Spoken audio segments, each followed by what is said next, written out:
Our on-time enrollment closes on February 8th, 2026, and orders are released on March 5th for all on-time applicants. So if you want some more information or support with enrollment, we have a couple different things we can do. One, you can visit a school, and the school tours are starting to happen right now.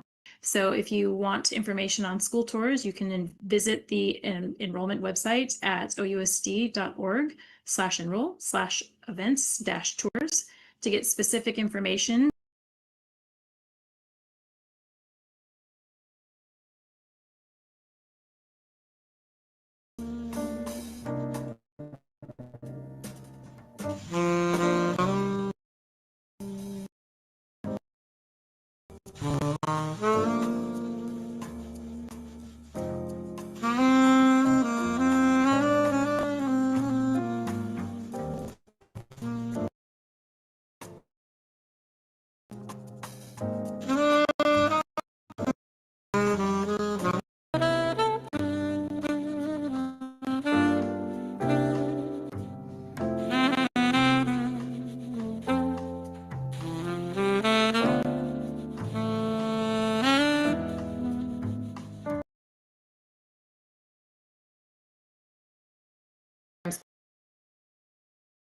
In order to ensure that we have a healthy ecosystem for kids with disabilities in our environment.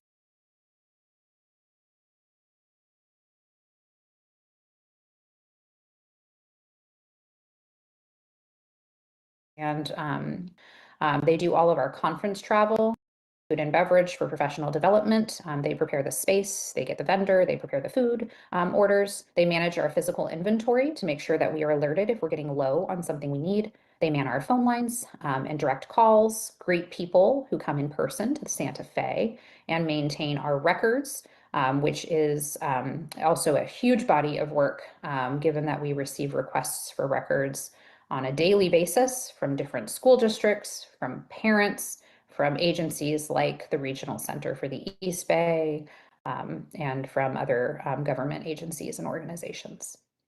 Next slide. All right, another pause.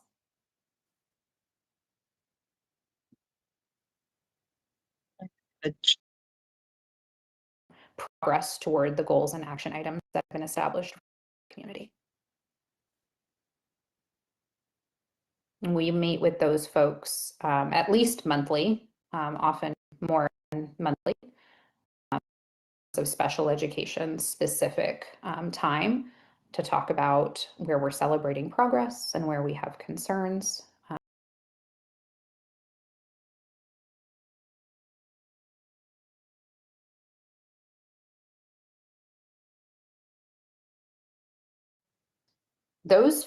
The partners actually spend a good chunk of their work on the district's attendance initiative. It's not all of their work, but it is a big priority for their work. I can ask another question, but I did want to point out the question in the chat. I want to say this was extraordinarily informative and a little bit devastating.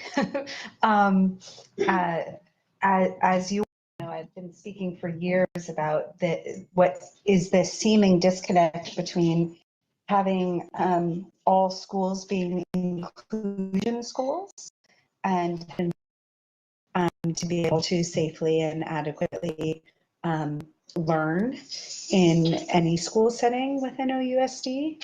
While we know that many students are not safe and are disproportionately doesn't. And I feel like the more I learn, the more I see that you do know.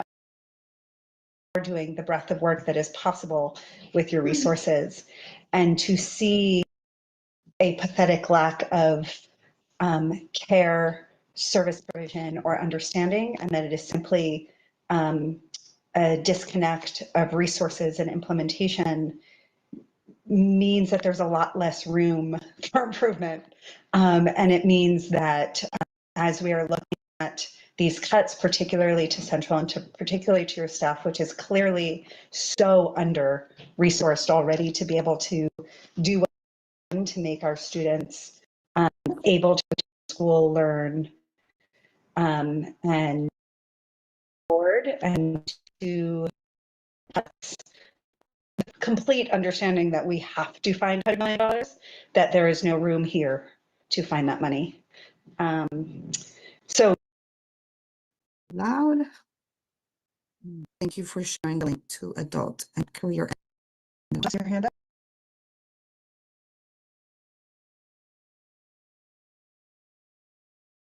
It's very patchy.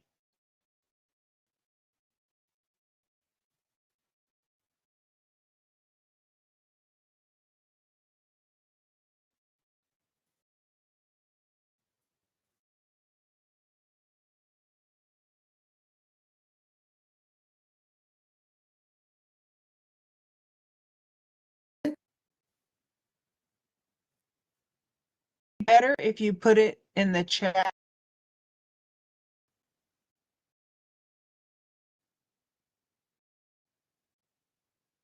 Or even put it to our computer mic. If you want. We've been doing that a lot at board meetings. Oh.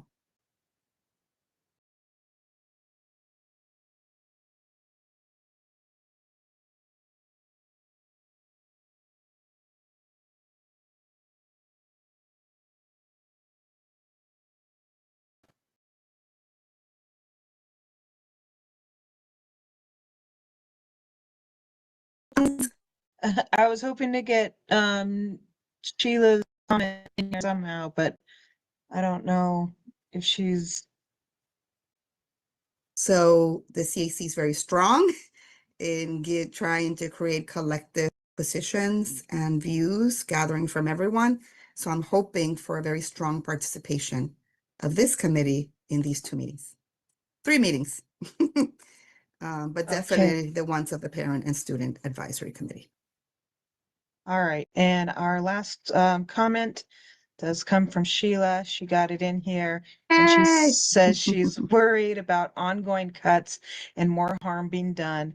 At the very least, we ask that the district continue on with combating hate speech. I think it is unrealistic to think that no more programs and funding will be cut, but at the very least, love and respect doesn't cost any money.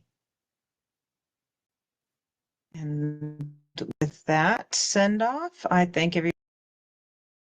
Ready to go.